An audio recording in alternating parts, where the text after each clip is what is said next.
Welcome to the Midwest Flyways podcast. I'm your host, Cal Ness, and tonight Carter's with me, but he won't be on camera. We have an extremely special guest we're super excited to welcome on. David, tell me if I say your last name, Schuessler. Perfect. All right, man. David from Ducks Unlimited. David, we're super excited to have you here. Before we start, David, this podcast is brought to you by Ducks Unlimited. And also, I want to give a special shout out to Ducks Unlimited Minnesota. David, just so you know, we're doing a very special fundraiser in Minnesota right now that you might be aware of. We're hoping you're interested in buying a calendar from us tonight. We have a DU Minnesota gun calendar. There's over 777 guns, and you guys can go into the description right now for $64. Use the Venmo in the description and get not only your membership for the year, but a chance to be entered into winning all of these different prizes. They have like 4 $10,000 cash prize giveaways as well. It's an unbelievable giveaway for Minnesota with the calendar, so go check those out. And David, I'm assuming you already have yours, so I won't even... Well, I don't have a Minnesota calendar. I'm very familiar with the Minnesota calendar, and I can only assume that Scotty Anderson put you up to that. So I have Scotty's Venmo. He can buy the calendar from you, and I will send him the money, and I'll let Scott keep all of the winnings. So we'll do it that way. You might be surprised to find out that it was actually Alex who put me up to this. Marinas, yes. Well, I don't have his Venmo, but I can get it. You know what? All you have to do, David, is you have to just go to this podcast and check the description. You don't even have to worry about Alex's Venmo. It's not even him. It's a different person you can Venmo, but no big deal. But anyway, guys, this is like the last week, and we're going to get into another awesome fundraiser that's going on, another amazing event with David later on in the podcast. But for now, go get your gun calendars. I think it's like the last week to do it. So... David, thank you for being here. I wanted to just give you a chance to maybe introduce yourself a little bit to our listeners. Obviously, I've tried to learn as much about you as I can, but I think you giving your own synopsis of David Schuessler would be good for us. Okay, well, thank you for having me. I'm thrilled to be here. My name is David Schuessler. I am the Chief Event Fundraising Officer for Ducks Unlimited. Which is a long title that basically means everything having to do with our events, our youth and education programs, right here in our headquarters, the warehouse, our print room. I work with all of the people, all of the staff, and all of the volunteers, the 30,000 plus volunteers that make that machine work. I started with DU 25 years ago. So I'm one of the old guys around the organization now. I was a volunteer, grew up in a Ducks Unlimited family, grew up in a hunting and fishing family. And when I was right out of school, got involved with my local chapter at the time in Charlotte. I'd moved to Charlotte, North Carolina, and got involved in the chapter there. And a few years later, got a phone call asking me to become a regional director, which I did. And I have held a number of different positions since then with the organization. Took a little 2-year sabbatical off into the marketing world, which is what my prior career and education was based around. But find myself now, later in my career, right back in events where it all started. And it's a dream to get up and go to work every day and work with the wonderful men and women inside of DU around the country. Yeah, obviously Ducks Unlimited is a super important organization to us, more than a lot of other people. But being a waterfowl hunter, it's very important that a lot of our listeners understand the importance of conservation and how it plays an important role in our hunting and our opportunities to continue to be able to hunt and preserve these birds. David, I wanted to ask you a little bit about kind of your upbringing in hunting then, and maybe you could just tell us a little bit about when you kind of first started going duck hunting and how you got hooked on that. Yeah, and I found out later in life it's a story that has a connection to Minnesota. Yeah, okay. And I'll try to tie all that back together. Beautiful. I shot my first duck at the age of 5. And so I started very early and grew up in Tallahassee, Florida, which most people, when they hear Tallahassee, Florida, they don't think about it being a waterfowling mecca. But I didn't. All of those ringnecks and redheads that are coming through, and other diving ducks, the scaup, that are coming through Minnesota, they're going down to Florida. I later learned that when I went to work for Ducks Unlimited. So a lot of the birds that Minnesotans are shooting and chasing in October are the birds that, growing up, we would start chasing down there in late November and December. So grew up on the coast, the North Gulf Coast in Florida, hunting saltwater, would also hunt marshes inland. In fact, last year I had an opportunity to go and hunt Thief Lake in Minnesota. Okay. We shot a Ducks Unlimited TV episode up there, and for me, it was kind of a tie together with everything growing up down there and then loving Minnesota as much as I do. I try to get up there whenever I can to hunt or fish. I'm an avid ice fisherman now. Okay. I know people can't believe that with my accent, but I love ice fishing as well. But it was special to me to hunt on Thief Lake, and the boat rides out, the hiding in the reeds, and so many of the birds that we shot, widgeon, ringnecks, redheads. The hunting was so similar to what I did hunting inland growing up. It was really cool for me to see it at the top of the flyway and then down, understand how it happens down at the bottom of the flyway as well. What are some of those? What are some of the similarities in that then? I mean, obviously, I would never have thought you would say that. So maybe break that down a little bit. From a hunting perspective, number of decoys used, the hide, pulling in, just taking. We were running flat bottom boats, of course, up there because of the ice. It's a modified V or an actual V hull. Yeah. But the bigger V hull boats, smaller motor, having to deal with the grass and the prop. The hide, pulling into the reeds, hunting out of the boat, but if need be, being able to get out and walk around. Water depth, it was just real similar areas with, and I don't know if I'm going to use the exact grass, but we hunted a lot of coontail down there, and it seemed like there was a lot of that where we were. The way the birds would work the middle of the lake in the afternoon and then spread out in the morning into some of the shallow areas. So it was really, really similar to how I grew up hunting places like Lake Seminole, which is a large impounded lake there, and then around where I grew up, Lake Jackson, Lake Miccosukee. None of your listeners are going to know where any of these places are unless they look on a map, but big, wide expanses of shallow water, just like you have in Minnesota. A little less cold, though, maybe. A lot less cold. Yeah, absolutely. A lot less cold. One of my coldest hunts ever was on Leech Lake. Oh man! I was with some of the guys from Reed's, and we actually hunted a freeze up out there one day, and that was a lot different than what I experienced. It'll take you to the limits at the right time. I'll tell you what, man. I mean, being out hunting divers on big open water when it is cold is just a totally different game, and you got to really. It's also one of those things that you don't actually think about it till you're going out in a big boat and it's super cold and it's late in the year, and it feels a little sketchier when it's like 5 a.m. and you're shivering to your bone kinda no matter what you do. You just already that time of the day, shivering to your bone. I will tell you that for those that have never hunted the coastline of Maine, a lot of similarity in what I experienced on Leech. The one time I went up there and hunted there, and hunting the eiders out in Maine. Very similar setting up on those islands. It's a little rockier in Maine, but the boat rides out, and turning your back in the front of the boat to the spray and having a sheet of ice on your back when you get there to set up. Very similar to what I experienced in Maine. Yeah, absolutely. I've never been out and had a chance to hunt ducks on the coast, but one of our good friends had gone to Maine over the last couple of years. He's been a couple times now. Were you hunting like tides then? I'm assuming you're getting on like a rock that is only there for part of the day?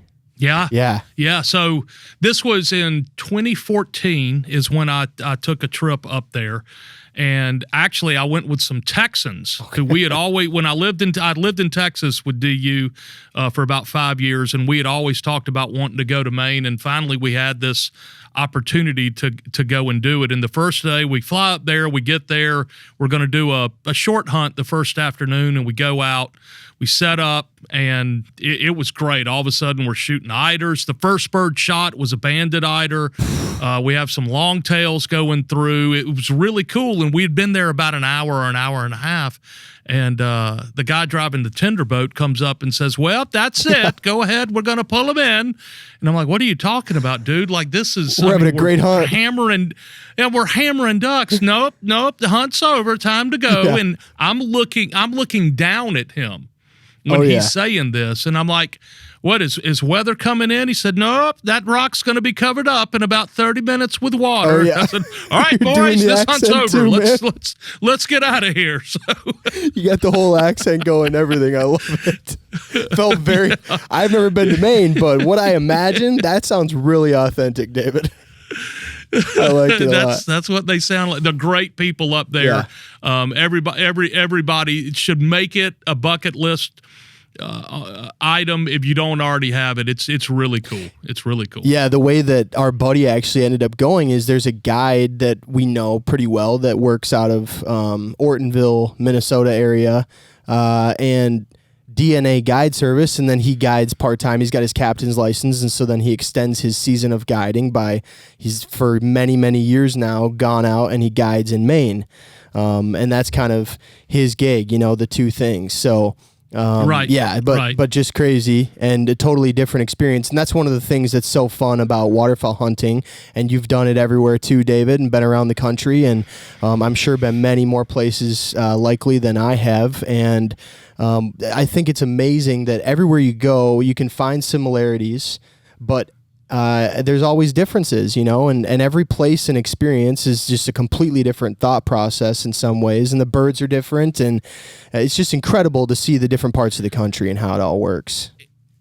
It is, and I have seen firsthand how that rolls inside of Ducks Unlimited, and getting to meet waterfowl hunters from across the country. Yeah. And while their experiences are different, their expectations are different.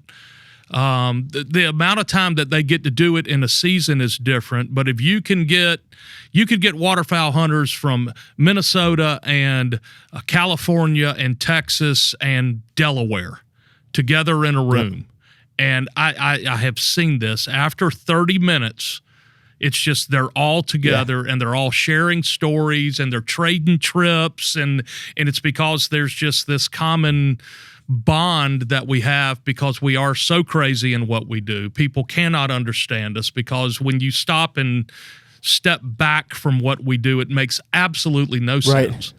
I do a little bit of deer hunting in the heated boxes with the office chairs, and every time I climb up into one, I probably only go 6 or 7 times a year, but I think to myself, this is so much more comfortable, but so much more boring than a good duck hunt. So it is. It's different, but I think that's the thing that holds us together is just that common zeal to be out in it, to beat the elements. Yeah. In places like where y'all are. I mean, there's satisfaction in beating the elements a lot of morning and not having something bad happen.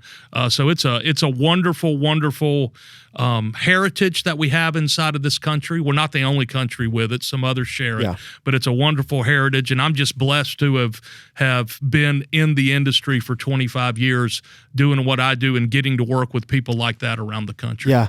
David, who taught you the most about hunting? Like who would you say was your greatest mentor as a hunter? For duck hunting, it was my father. Yeah. Was he crazy duck hunter? Avid duck hunter. His father was not. His father was a sometimes wing shooter, but an avid fisherman. Okay. But my dad just and all of his buddies fell in love with it when they were young, and that boomer generation had the greatest opportunities for just freedom to hunt anywhere, but door knocking and all of that. Oh, yeah. So I had uncles as well who were just as avid, but as I look back to duck hunting, it was my father. Deer hunting was my cousins. Saltwater fishing was one grandfather. Freshwater fishing was another grandfather. Well, I did it with all of them, but the duck hunting was my dad. Hey guys, this podcast is brought to you by First Light, and right now you guys can experience up to 50% off of a bunch of the waterfowl line items that me and Joey have been testing and using for the last couple of years, including up to 30% off on their base layers. So make sure you guys go check that out for Black Friday. It's only going on for a limited time, so be sure to check it out at firstlight.com. Yeah, that's really cool, and it's interesting too. I mean, my dad was not a hunter. My dad is a crazy maniac fly fisherman, casting instructor, completely musky fly fishing obsessed person, but never really a hunter. And I didn't start hunting until I was 20, and just completely fell in love with it. And I think there's people you take out and they're never going to come again, David. And that's fine. But there's that awesome moment when you find another waterfowl hunter, and it might be their first time out ever, but there's a kind of a different twinkle that hits them in the eye after it's been this brutally cold, crappy morning, and then we shoot that one duck, and they're so excited. Yeah, I wish I could find the gene, and I can't find it. And in my personal observation, I have two sons. They're separated 3 to 4 years in time frame, depending on what time of the year it is. And these are two young men that grew up in the exact same house with the same expectations, exact same opportunities, and one of them gravitated towards hunting.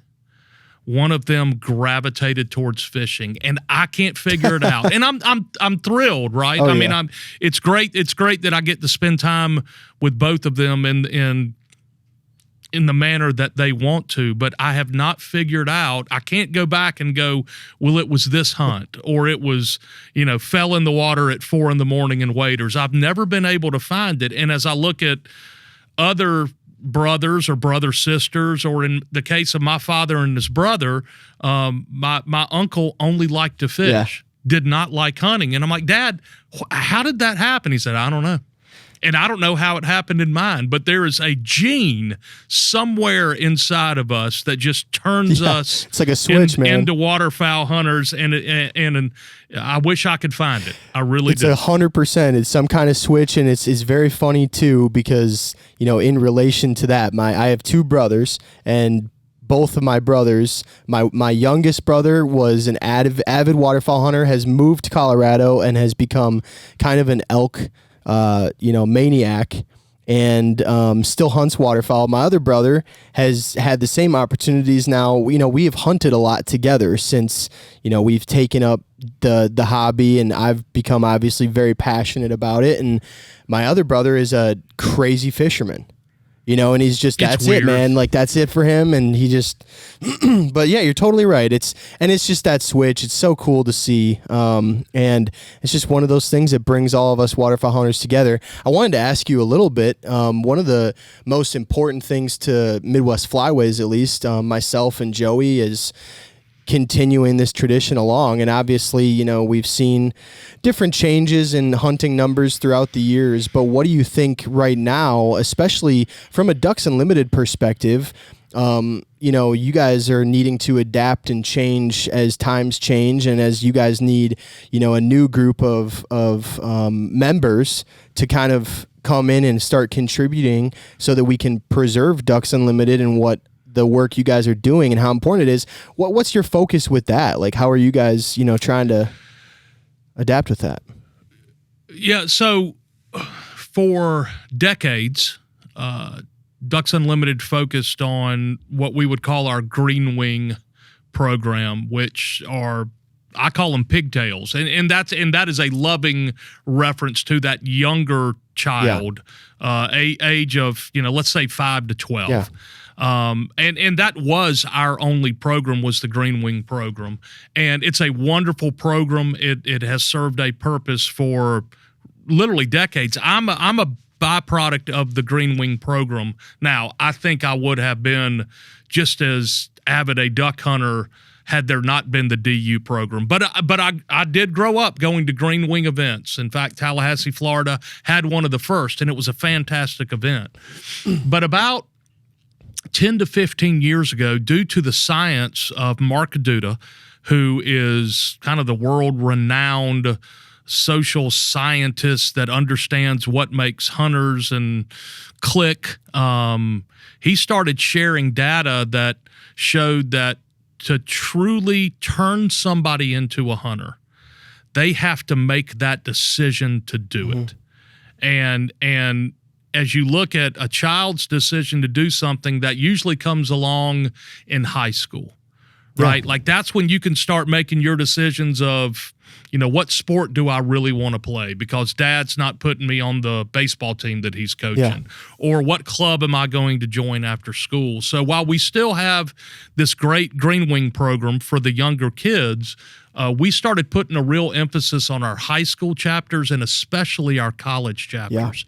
And what we found is that peer-to-peer mentoring can be just as important as being mentored by a parent or by another family member or somebody that's just close to the family. And so we have seen great strides for DU as well as other programs at the collegiate level. Delta has a great program as they work with future scientists that are going to be going into a career of waterfowl management.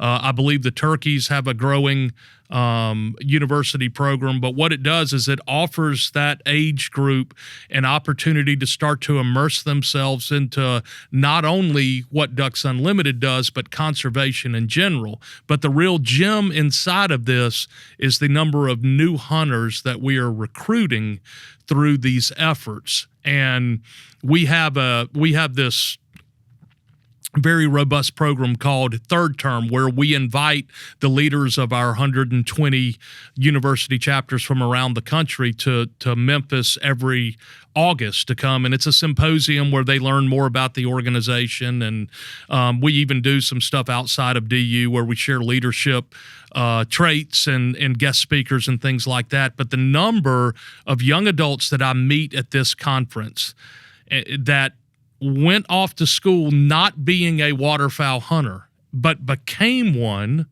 through joining their school's Ducks Unlimited chapter. And if you're going to hang out with people, eventually you're going to start doing what they do.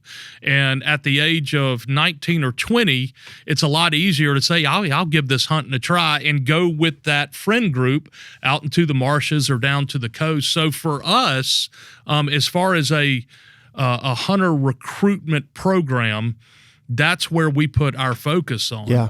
But we also focus outside of just the hunter recruitment. We have a program called DU Trap, which is a youth shooting team assistance program that we put together. And as you probably know, youth shooting in Minnesota is a big deal. That's the heart of it, right? High school trap was started in Minnesota. And my son was a competitive trap shooter for his high school.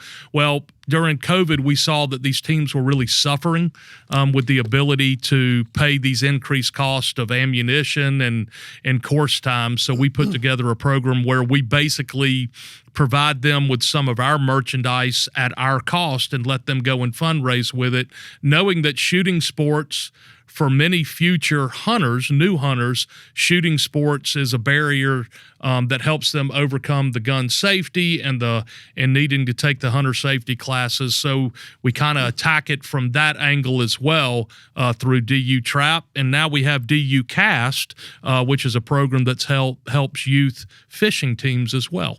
So that's the way we give back. All of those programs are not the university program, but the Trap and the Cast are non-revenue generating programs for the organization. And it's how we feel we can give back to what will sustain this way of life that so many Americans have. Yeah, our heritage and our tradition and history.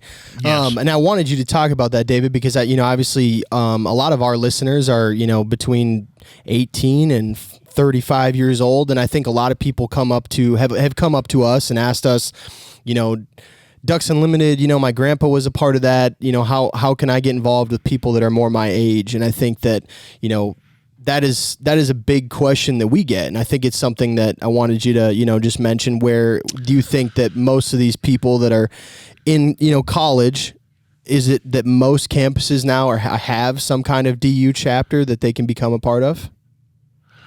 I wouldn't say most. I think most big schools do. I know that most of the schools in Minnesota do. Yeah. Where if you look at that tier across Michigan and Minnesota and Wisconsin, and then down through the East Coast and through the South, and even into the Midwest, most universities do have a DU chapter. If you're listening and you don't have a chapter at your school and you want to start one, please just go to ducks.org and you can find a place to send us your information under the volunteer tab at the top, and we will help you start a chapter at your school. But for those that are not in school, who are outside of that age group, our volunteer ranks continue to get younger and younger every year. Or maybe I'm just getting older, but no, it actually is. It might be both, we David. Look at the average. Yeah, it could be both. But if we look at the average age of the Ducks Unlimited volunteer, when I started in 1999, and I was one of the youngest, if not the youngest regional director ever hired at the time. You look at somebody like Alex Marinas in the cities, he's 4 or 5 years younger than I was, and Alex is older than probably 20 RDs that the organization has right now. Yeah. So we are becoming a younger organization, and our chapters aren't just a bunch of old men now, although there's plenty of room for us old men, but it's not just old men that are volunteering. It's women, it's young women and men, and there's a home for everybody. And I really think it would surprise a lot of people to understand the change that the organization has gone through and how we are we're different than we were back in the 80s and 90s. The Midwest Flyways podcast is brought to you by Turtlebox, the only speaker you need in the field. It acts as an e-collar if you're hunting snows. It's an unbelievable tool that we use not only for hunting, but also for having a great time after the hunt. There's nothing cooler than syncing up a couple of turtle boxes and having your birds set out, and everybody's just having a beer and having a good time, and you can just rock those things. They are so loud, you guys, so go check them out and be on the lookout, because we'll be doing another giveaway very soon for a turtle box. Thanks for listening. Yeah, absolutely. And we've certainly, seen that and noticed that. And that's one of the reasons that we're so excited to be working with Ducks Unlimited, because we've seen some of that change. And I think that there's definitely been a positive impact on young people being interested in supporting Ducks Unlimited. But it's obviously something that's really important to us. I wanted to go back into a little bit of some of the hunting, memories and some of the stories that you might have, David. And I wanted to ask you if you could just pick your perfect hunting setup. Like, this is your last hunt. Where would you be, and like, what would the conditions look like? What would you be hunting? Like, just name your perfect waterfowl hunt. My last hunt? Sure, man. I mean, yeah, I'm just, if you just had one hunt, you could just have one more hunt, what would you be doing? Where would you be? Okay. If I could do one last hunt. Yeah. And in fact, and my father is it would be my father's, what his last hunt was. Now, my father's still alive, but unfortunately fell about a year ago and had a hip injury that it's not going to allow him to recover fully to where he could. I don't think he's going to be able to duck hunt again. Okay. Dad, if you're listening, keep trying. Yeah. Oh, yeah. But it would be the last hunt that he had. It would be the Gulf Coast. And it would be hunting redheads on an afternoon high tide with a west wind. And I know the perfect island where we would set up, and it's where my father's, looking back on it, it was his last hunt with his oldest grandchild, which is my oldest son. And we would catch the redheads flying on a high tide, I would say about a 3:30 in the afternoon high tide. Wow. That would be... For me, if I had one left to do, I would do that, because my passion for what I do every single day is in those marshes down there. And when the switch flipped for me, while I'd been duck hunting before this one particular trip, we were on one of those islands down there. It was a morning high tide hunt, and we had shot some birds that fell in the marsh behind us. Dad said, it's bad mud in there. Stay here. If anything comes in, shoot it. Yeah. And he took his calls off, because so often in that pluff mud down there, you're falling and getting really, it's a really, really muddy hunt. Yeah. In case he fell, he didn't want to have the calls around his neck, which we were all taught to do growing up down there. And a big group of redheads flew by about 500 yards away. I'd never blown a duck call. And a lot of your listeners know it's not hard to call a redhead. You just, if they want to be called, any sound will bring them in. And the old I blew kazoo. as hard as, I blew as hard as I could on his old Jensen call, and it must have been 200 of them all turned and came straight into the blocks. Oh my gosh. And for me, that was the moment that the light switch turned on. I remember it like it was yesterday. That's unbelievable. Yeah, it's a cool story. You'll never forget it. My first bird I shot, David, I water swatted a hen gadwall on a lake in Minnesota. It was deep water. We were hunting in some cattails, standing on the edge of the cattails, and had no birds the whole day. And this hen gadwall came in, and my buddy said, "Man, you better shoot that duck." So I did, and that was it. Well, I was hooked, and it was I mean, looking back, that was nothing as fun as what you're talking about, but that was a moment. I was just like, this is awesome. No, that's an important hen gadwall. It's a very important hen gadwall to me. I still have a great photo. I look like a complete goober shooting my first bird, but unbelievable. All right, so David, one of the things I wanted to ask you about is, kind of a hot topic. It's a question that we ask people, and I think you get a range of responses on it. But, you've hunted long enough to have seen some of the evolution of social media and its role in hunting. And I want to ask you, pros and cons in general. What do you think about social media and how it has changed people's perception of duck hunting, whether that's for the better or the worse? Obviously it's something that plays a big role in what we do. And I just want to know what your perspective on it is and the role it has in duck hunting now. I think it's a wonderful communication tool, but it's incredibly dangerous. Yeah. And, aside from giving away your hunting spots, sure, which it still shocks me to see how some people will post up that found a great place inside of such and such WMA. And I'm like, man, when I used to find stuff, I wouldn't even tell my dad about it. And here you are telling the whole world. It's a wonderful communication tool for, especially when you get my age, to keep in touch with, either guys you played ball with in high school or, friends from a place you used to live, and you get to see their sons and daughters growing up, and they're sharing, post of that. But I think it's important that we all start to understand that the danger that social media can have when it's used improperly and distastefully. Yeah. And we talked a few minutes ago about bringing new hunters into the sport, which is incredibly important. Yep. Huge important.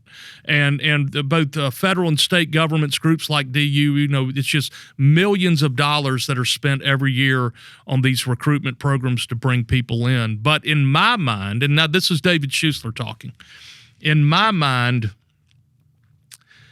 it's just as important that the non-hunting public, and understand what I just said. I didn't say anti-hunting public. Right. I said the non-hunting public understands what we do and supports what we do. Because right now in this country, a very high percentage of the non-hunting public is supportive of what we do. I think it's in the 80% or maybe the high 70%. And that's great because it protects our future and the ability for us to go out and do what we do. But if we portray ourselves incorrectly to that group, and that could be an aunt, an uncle, somebody that's a friend of yours, on whatever one of those platform sports or teams you platforms played on. use. Yeah, one of those. Yeah, sport teams or somebody you went to high school with. Right. That, and if we portray ourselves improperly on social media. Yep. Unfortunately, we could start to change that non-hunting public perception about who we are. Yeah. So I think every time we go to social media, and don't give away your spots, please, but every time we go to social media, we need to be thinking about the pictures that are posted. And I put a personal rule in place a few years ago that I would never post anything that didn't have my dog or one of my kids in it, okay? Because I personally wanted people, me and the dog is fine, but I wanted to portray an image of what I was doing to my high school friends and people I've met through the years, that it's not just me going out and killing ducks and deer or whatever. This is something I do with my kids. This is something I do with friends. I always wash the birds off. On deer pictures, no tongues hanging out, things like that. Be respectful of the animals, and that's where I think it's dangerous. It's dangerous if it's used improperly, and if it's used as a tool to put it in people's faces. And you're not like me, so I'm going to see just how much I can trigger you with what I put on my social media page. That's not a winning combination for us, because we are a huge minority in this country. Oh yeah, we've always been a huge minority in this country, whether we want to like that or not. And we'll never be the majority. No. So let's keep a healthy majority of people who respect our right to do what we do. Yeah, and I mean, what you're basically saying, David, with your rule about it, social media is, at the end of the day, you're not like putting on an image. What you're basically saying is you're going to post the things that are most important to you, and at the end of the day, those things relate to duck hunting because you're out with your dog, you're hunting with your friends, and at the end of the day, I think that's the message, that we want to be delivering. Is the important part is that you're out doing it for the right reasons with the right people, and if you're a lifelong waterfowl hunter, then eventually you will turn into somebody who views it that way. I think the biggest thing, that we kind of maybe not have a difficult time with, but that we're like combating a little bit, is the stages and evolution of a waterfowl hunter. You get into it and you're just trying to go out and shoot anything. And as you know, David, you go through the stages as a hunter, and then it becomes, all right, well, I kind of know how to go out and shoot them. Now I need to go out and make sure that every time I go out, I'm going to shoot my limit, and then you go through a stage where it's not.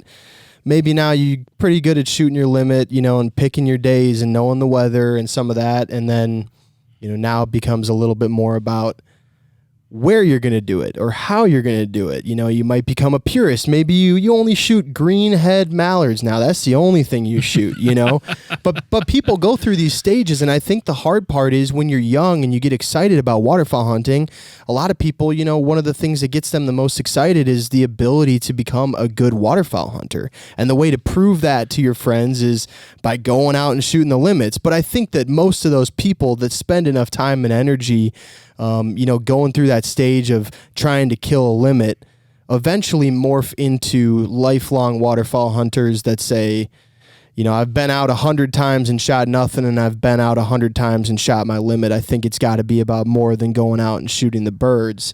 I think the thing we need to focus on, in my opinion, is giving those young hunters, I think, the confidence to say it's also cool to know how to harvest and eat and cook and take care of the animal and the population, and that we're using it for something. And I think that's the thing that we're really focused on trying to make a cool thing again, is the second part of, well, yeah, dude, you're gonna get good at this and now you want to go shoot your limit, but what are you gonna do with all the birds? You're gonna cook them for your friends?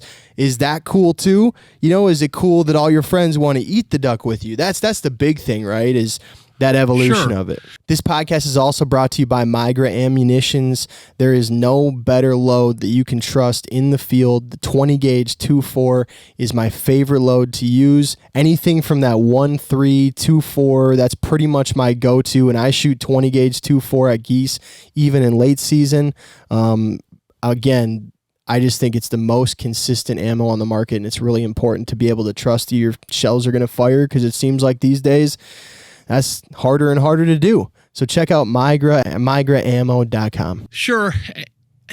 And I think it's also important for people to understand that so much that what you see outside of your friend groups, but so much that you might see from professional hunting operations or TV shows, I think sometimes we allow that to impact what our expectations are. And I'm going to think back to the early 2000s when I heard Phil Robertson speak at the Dixie Deer Classic in Raleigh, North Carolina. Unbelievable. And this was right when he had moved out of his kind of cult fame and his calls were being carried in a lot of different places, and his videos were really starting to hit. So it's well before Facebook and all of that stuff. Yeah. And this auditorium I went to hear him in, it was during the state fair, or excuse me, the Dixie Deer Classic, and this auditorium on the fairgrounds where they held it was packed with people. And he got up there, and I'd met Phil before when DU was doing our Great Outdoors Festival, and he got up and he said, "Who in here wants to kill a bunch of mallard ducks?" And ooh, yeah, because they had watched him kill mallard ducks on all of his videos. Because Phil lived in North Louisiana, It's a big place you kill mallards. And he told them, "Well, you're going to have to move Flyways because you don't get any mallards in North Carolina." And you could have heard a pin drop in the except for me in the back clapping like this, right? Yeah. Well, you like redheads, David, so you don't care. Well, yeah, but I was also living in North Carolina as a regional director for DU, trying to explain to people, don't get mad that there's not. And there are mallards that go to North Carolina, but don't get mad that you're shooting limits of lesser scaup and widgeon at the coast. Yeah. You're not going to shoot mallards down there. And he did a wonderful job of explaining kind of what we're talking about right now to people, that you need to be happy in who you are and the opportunities you're given. Yeah. And don't be mad at the world because you live in a state that doesn't have a significant flyway of greenhead mallards into it. So it's important, I think, whenever we go on social media, to keep everything in context and be happy for our friends, but don't let the jealousy build of your buddy that lives down in Arkansas that's shooting, mallards all the time. Right. That happens to be where they go some years if it gets cold enough. Yeah. So that's kind of part of that danger thing that I talk about, but I do think it's getting better. Yeah. And I think that people are starting to understand the fun of keeping your hunting spots quiet and not having to tell the world. I mean, that's a big part of it, right? Yeah, it's good. It's bad. An interesting part of it, because I think one of the biggest things that we get a lot is young hunters, new hunters that are getting into it. They're looking to social media, they're looking to YouTube. They want resources. And one of the craziest things I see, obviously, is these groups. I don't know. I'm sure you've seen these, David, but Minnesota waterfowlers or Wisconsin waterfowlers, or whatever, on Facebook. You'll go on there, and people will go on there and they'll post and they'll say, "Hey, I'm new to this area. Anybody got any suggestions on pins or spots I should go to?" And obviously this opens up some massive, thread of people torching this guy on, or girl on, this page about, "Oh, you think I'm just going to give you my spots," and, whatever.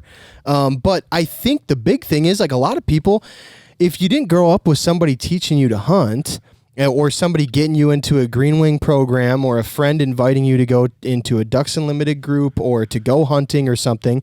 I mean, people are looking to the internet for resources on how to learn how to go and do this. And so while it is something that's like, I'm not telling people the lakes that I'm hunting in Minnesota, it's that bridge of like, how can we give some information so that people have some of that, without giving away the spots. Right. And the interesting part of it too, David, is there's only so many of us that hunt ducks. And at the end of the day, for me in Minnesota, a lot of the time I feel like I could maybe even say some of these lakes. And when I get to November, I'm not going to see anybody anyway. You know, it's like, right. and I'm not giving my spots away, but I think there is something to be said for, it is kind of that old classic tale of like, you know, we hide so much information and people are so like, oh, you told people you were out shooting geese like that in Montana? Are you kidding me? You're going to ruin it for them. You're never going to shoot any birds out there anymore. That type of thing, I think, freaks people out. Yep. I can't speak specifically to Minnesota, but I do know that there is a push in a lot of the state, and I'll call it DNR.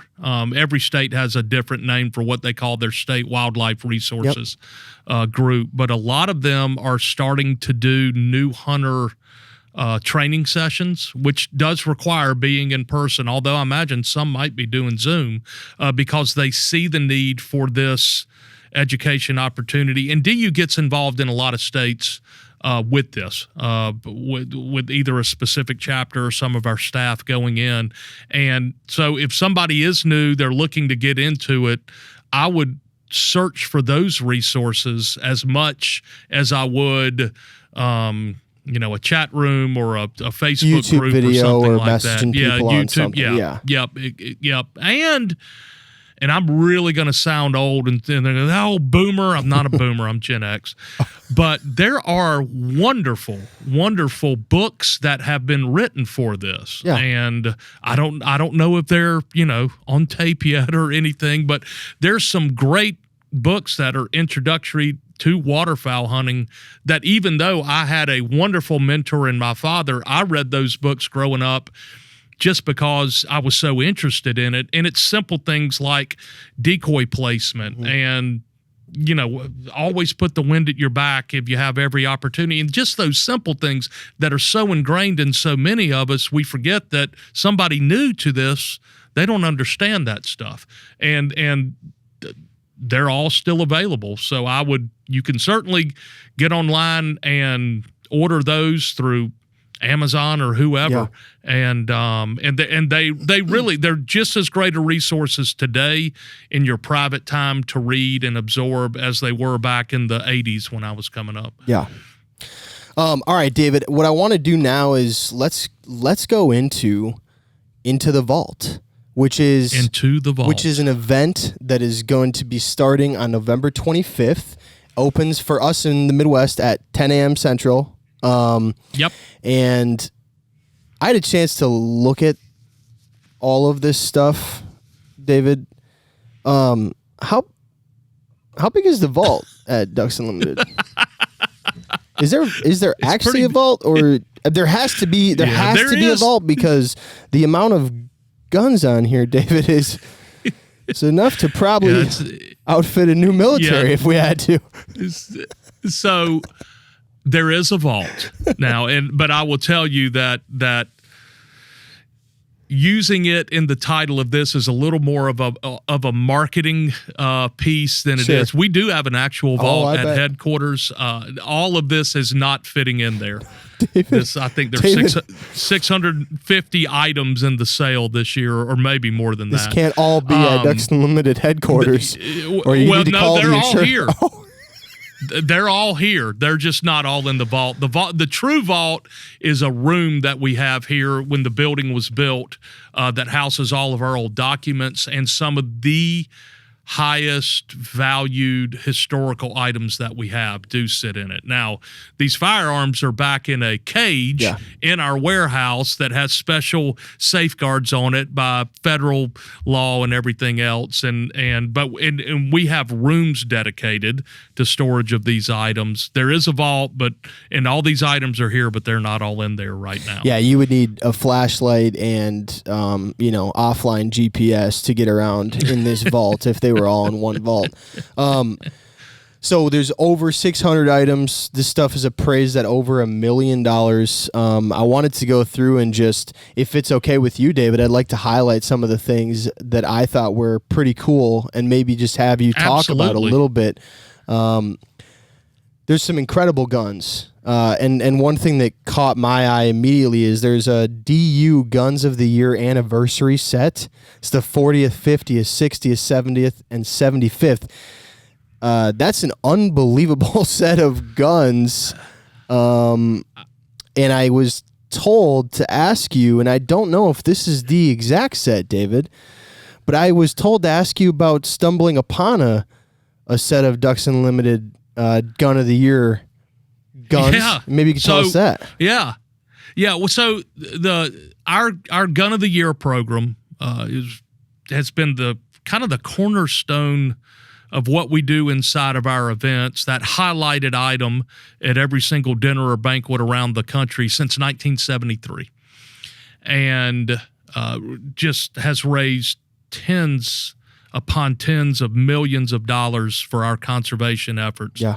And in 73, Remington came to DU and said, hey, we want to try something. We'd like to make 500 shotguns, and they were 1100s, Remington 1100s. We'd like to make 500 shotguns and put a special DU cloisonne is what it was on the side of it with special serial numbering, and you can sell them in your events. Okay, we'll give it a try.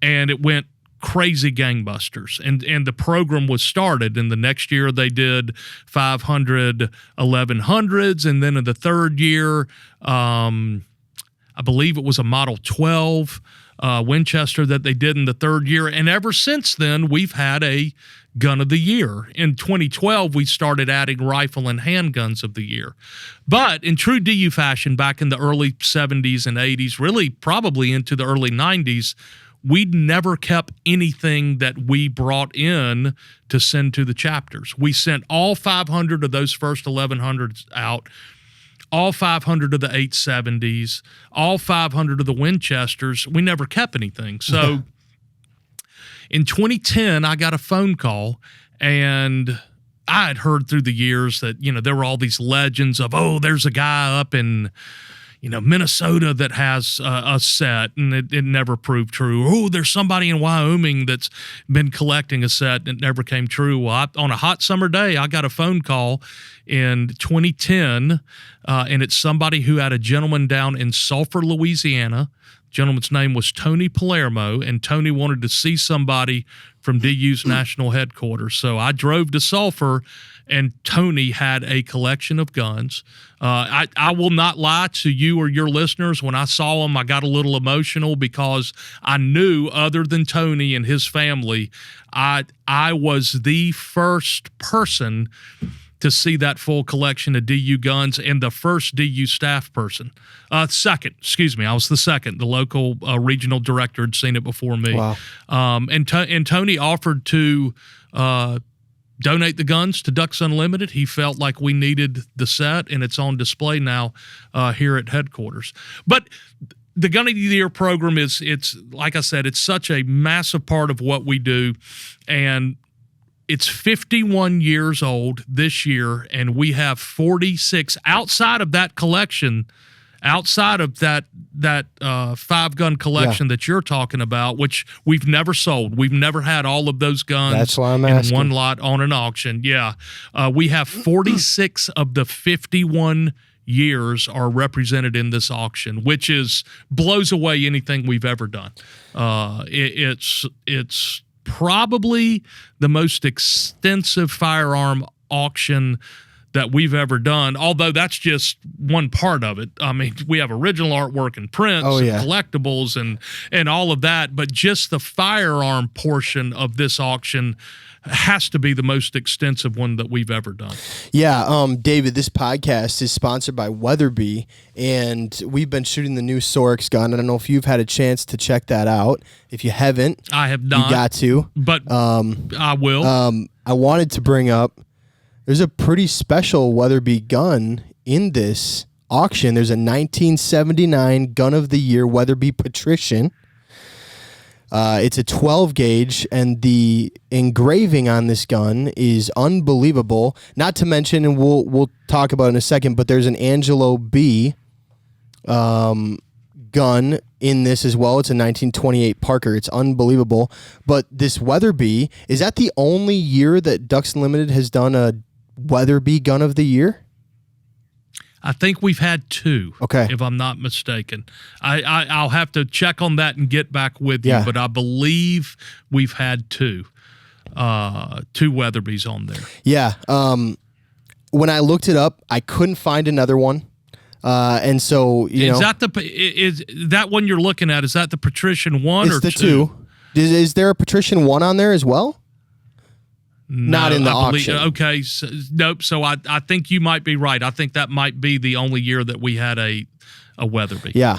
That said, just pointing that out, but there are just an unbelievable amount of guns. This 1928 Parker.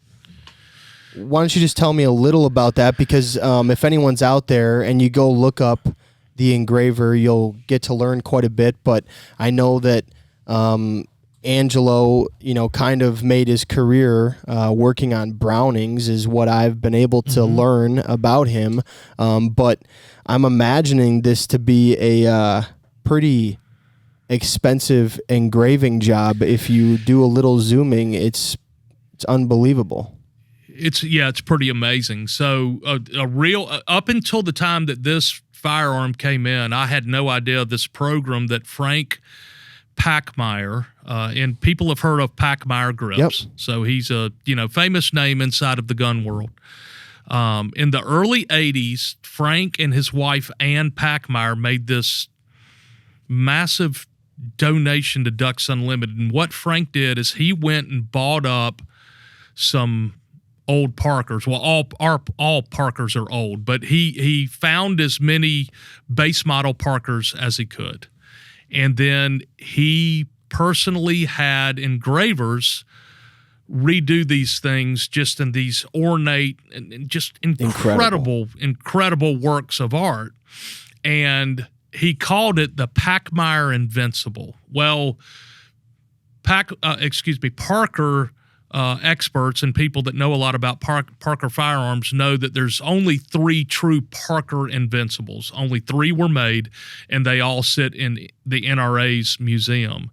But Frank had these guns, I don't want to say re-engraved, but he enhanced them with all of these engravers, and then he donated all of these firearms to Ducks Unlimited to be sold at specific events around the country. I'd never heard of this program before seeing this gun and researching it, and we have nothing inside of any of our records that tell the story of this. So we got this gun in. It was like Christmas Day. I'm taking it around the office. I'm showing it to everybody.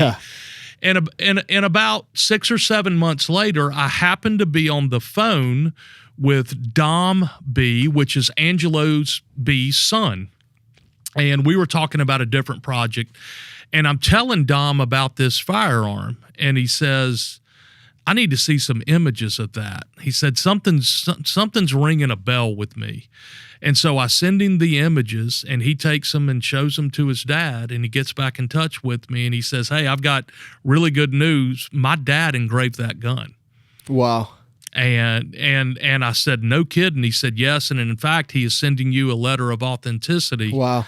That will go with this firearm. So not only do we have this beautiful piece of DU history, but the fact that it was engraved by Angelo B., which I'd heard about Angelo B. for years and years. It probably is the cornerstone piece of our auction this year, and it's the first item on the auction when you pull it up. Yep. It's also, for all you guys listening, get out your pocketbooks. Not gonna be a cheap gun. Just throwing that out there for everybody who's listening, thinking they might squirrel a good deal on this. You could get a good deal on it, but just be aware of that good deal costing probably about half of your truck or better. Maybe more. Yeah. And I hope more. Absolutely. There's also some incredible other things outside of just the firearms on here. I'm really into antiques, old duck hunting antiques. I love just going in antique stores and seeing kind of our history on, a canvas or on paper or whatever you can find. Even looking at some of these old decoys, there's a bunch of Job's decoys on here. There's some incredible different paintings. There's original oil paintings on here that blew my mind. Yep, original art. We have original art from Ralph McDonald. There's people that have gone to DU events. He's the one that did all of our youth artwork back in the 80s, 90s, and 2000s. There's some Jim Killens, a couple of Killens on there who recently passed. Yeah, Jim Killen, the Mallards and the Canvasbacks. I guarantee you, if you go look these up, guys, you will have seen these paintings somewhere before in a print or on a postcard or something of that nature, but these are original paintings. They are, and I will tell you the value is much greater than what is on those bids. Our starting bid on the two Killen originals is a tribute to Jim. And I'll tell this story. Nobody knows this. So you and your listeners are going to be the first one to hear it. Nobody knows this. So last year, when Jim was still alive, we had one piece of art in last year's auction. Yeah. And Julie Sanderson, who is the woman who handles this whole auction for us, this auction's a full-time job for her and another DU staff person. Mm-hmm. She called Jim and she said, "We have this original piece of artwork. Can I send you the images? I'd like to know what the value of this is." And being as modest as Jim Killen was, he said, "Oh, you don't need to sell that thing for more than $6,000, which is just absurd, crazy." Yeah. But out of a tribute to Jim, everything that he did, not only for Ducks Unlimited, but all the conservation groups out there, I wanted the starting bid on those as a just a memento, a nod of the head to Jim, and said, "Jim, you told us 6. That's where we're going to put it." But I doubt. There's absolutely no way they're going to sell for 6. Yeah, I mean, again, like I said, these are postcard type of paintings you guys have probably seen. I thought, for me, Bluebills Over the Bay. Don't look at that one. That's the one I want. Get away from that thing. I thought maybe there would be a higher starting bid on that one. Now, maybe it's more, recognizable and important to me because I'm from Minnesota and this is a Wisconsin painter. Yeah. That is a painting that I have seen on so many things in Minnesota and Wisconsin. So I just blown away by some of the stuff on here. There's a 1986, The Nervous Cans Les Cuba. That's a 2 of 6. That's right, right? Yeah, and I believe that one's remarked if I'm not mistaken. Yeah, and I love Kuba's work. It's that sporting artwork. It's the that Les Cuba, Chet Renison look, and the snow and the diving ducks. That's a really neat piece. How are you guys? So all of this stuff, is this an effort that like year to year you guys are going out and looking for donations to get these pieces every year, or is there legitimately like a vault where DU has kept these items through the years and you're just now, because this is what year is this, David, of doing this? 5? So this is year 5. Okay. And the first year, it's another one of those COVID stories. During COVID, our CEO, Adam Putnam, and I were walking in the warehouse one day, scratching our heads going, "Look at all this merchandise, and the government won't let us get in an event halls. What are we going to do?" And we were talking about this new program we had, which was our online auctions, and he happened to point up to some boxes way high on the racks, and he said, "What is that?" And I said, "Those are estate gifts that have come into the organization as donations, and we just haven't had the time to go through them, categorize everything and move it back out to the chapters." And he said, "Let's sell it." He said, "Come up with something." And so what we came up with is, well, we're now doing online auctions that we had never done before COVID. Let's do one big one. And that first auction that we held 5 years ago was nothing but items that had been donated to Ducks Unlimited that we had in the building here. And it broke all kind of records, and like, wow, we're really onto something here. But about that time, we saw that our local chapters from around the country were starting to receive all of these donations in this greatest transfer of wealth that's going on, which is that baby boomer generation who are downsizing their homes as they get older, moving into assisted living facility, or just aging out of our society. And they really loved to collect. Their parents couldn't. The greatest generation couldn't. They didn't have any money for so much of their life. So as the families are looking at these huge collections of art and firearms, while they're certainly wanting to keep some for the memories and some for themselves, there's just all of this stuff that's coming into DU now to our local chapters. So most of the items that are on our sales now, we're selling consignment for chapters around the country. And then they receive for bragging rights and awards and things like that. They receive the credit for whatever it sells for on this sale. So every now and then, we may get tipped off that an item is for sale somewhere at a very good price that we think we could go and purchase it and move it on this. But I would say 98 to 99% of these items came in as donations to the organization. That's just incredible, and just looking at all of this stuff. And David, there's such a range of interesting stuff on here. So now I have to ask you, what is going on with all the jewelry on here, man? There's just so much random. I mean, you got diamond necklaces and all types of stuff. This is just donations that people, donations from avid supporters, and I guess they have figured that either the wife needs new jewelry or she's got enough. This just didn't fit. Whatever the case may be. Yeah. But they want Ducks Unlimited to benefit. So that jewelry was not purchased; it was donated to us. That's crazy. And we've got a Star Wars figurine. There's set a Patrick Mahomes autographed helmet. There's a Sandy Koufax baseball. I mean, this is just—it's everything you can think of. Donated to the organization. Wow. And we'll receive an estate gift, and there will be Les Cuba artwork, and there will be old decoys, and then there's a set of Star Wars figurines, and I'm like, what could this have been? And we talk and we go, well, maybe it was for the grandkids, right? Yeah. And they had something that the grandkids played with or the kids played with, and they just said, well, let's send it to DU with the other stuff. So, well, some of that stuff is worth a lot of money. That one is. Yeah, absolutely. There's a Harry Potter collection in there too. That's I know if there's some crazy Harry Potter fans out there, you'd probably be pretty interested. But I just have to imagine, David, that when you guys started to actually go through all this stuff, did you get a chance? Were you there going through boxes? Not the first one, yes. Yeah. I went through every single box on the first one. Today, I don't get to see everything. If it's something really special like the Packmeyer Invincible, they'll come and get me and go, hey, we've got something for you to see. Yeah. And at this point, they kind of know what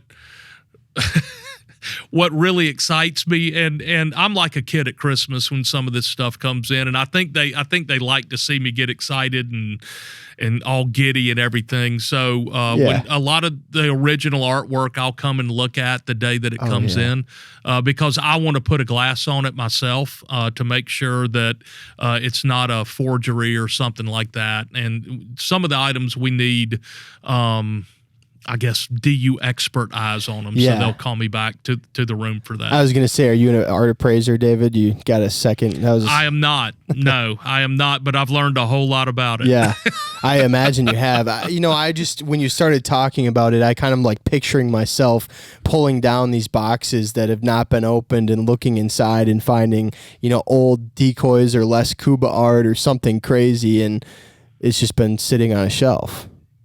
Oh, just the stories of some of the stuff that has come in, and to find that gem, and you come across it, and there's still, I'll tell you something that happened last week, and it's not for this sale. Yeah. But as we're putting this sale on, we're getting stuff in that's being donated to the organization, and a box of decoys came in from Kansas last week, and I lived in North Carolina and worked for DU, and I know just enough about decoys to know when we've got something right. And so we're looking at these decoys, and some of them I can tell and they all have value, right? Some of them are no-name decoy carvers. You can't find any markings on them, but you can just tell. But there were two that I went, those look like they have value to them. So we set them aside, and I said, these need to be researched. They do have a mark on it. And the next day, Julie came to my office, and she said, well, do you want to know what they're worth? And I said, sure. I said, but first, tell me what some of the others were worth. And she said, it's that $200, $300, $400 range. I said, okay, great. Like, everything helps. Everything adds to our mission. I said, what are those worth? She said $12,000 and $10,000. Oh my gosh. So there's still those gems that are sitting in boxes in people's attics. Yeah. And, the old Antiques Roadshow type situation. If you like old duck hunting stuff, duck hunting heritage, antique, stuff like that, just seeing kind of the history of it, there is nothing cooler than just being able to walk through and see a ton of old items that you can just kind of picture the use of that item happening, back in the day, and it really connects you to our heritage, of waterfowl hunting. And I think that a lot of people that get, really enamored with waterfowl hunting get kind of enamored with the history of it, because it's not something that has been super necessarily well documented for 1,000 years or anything like that. And we don't have, a lot of the ability to look back 500-600 years and see what, people were doing hunting ducks or anything. And if you think about it from that timeline of history, as we see it in our world today, being able to look back at history books of, America and, our founding and some of these different pieces, we have such a good history and recollection of. But, if you think back, and maybe I'm just missing some of it, but I think a lot of what I see historically is looking at like the early 1900s, really. There's not not a ton of witness accounts of a lot of 1800s duck hunting that is publicly available necessarily. The Midwest Flyways podcast is also brought to you by Onyx Hunt. Onyx is the only way that we are able to find our way in and out of some of these spots. Joey cannot use directions very well, so it's important that he's tracking himself almost everywhere he goes. And you can use Onyx to do that. If you're as bad with directions as Joey is, you can use our discount code MWF20 for 20% off right now. Thanks for using our code. It means a lot to us. Yeah, it's romantic, I think, as you look at it. And if you look at books that have been written, or at least it seems to me that wing shooting, but especially duck hunting in Africa, that's what people write about. And I think that's the romance part of it. And that gene thing that we talked about, for those that have the gene, it just encompasses all of your being. And while your season might be 60 days long, you live it 12 months out of the year. Yeah, absolutely. Okay, so by the way, everyone listening, you guys can go and check this vault out. We will have a link for it in our podcast description over the next few weeks here so that you guys can go to it just right from the podcast. David, before we close, I want to ask you, can you tell us a crazy hunting story? Yeah, my craziest hunting story. I'm one of the ones that lived through sitting in a spread and being shot at with a rifle. Tell us the whole setup, man. I want you to take me back to the day. It was in Oklahoma. We were hunting those lesser Canadas down there. Wonderful looking spread, using both silhouettes as well as full bodies. The wind was blowing at just the right speed, just to where the full bodies were really moving. They were moving perfect. We were set up on a fence row that had some pretty heavy bushes on it, and we were using A-frames, and you could not tell where we were. Okay. You could not see Great us. hide. It was the perfect hide. We were on the X. We were hammering the geese, and I don't know to this day. I know that the person was prosecuted. I don't know if they were trying to shoot a banded goose, and without naming manufacturers, but I think at some point everybody had one goose coming out of a box that either had the band around its neck or around the leg. Oh yeah. Thank gosh those manufacturers don't do that anymore. Oh my gosh. I don't know if they were neck collar hunting or if they were just shooting to scare up geese that they thought were on a wheat field. But all of a sudden, 223 rounds started. Oh my gosh.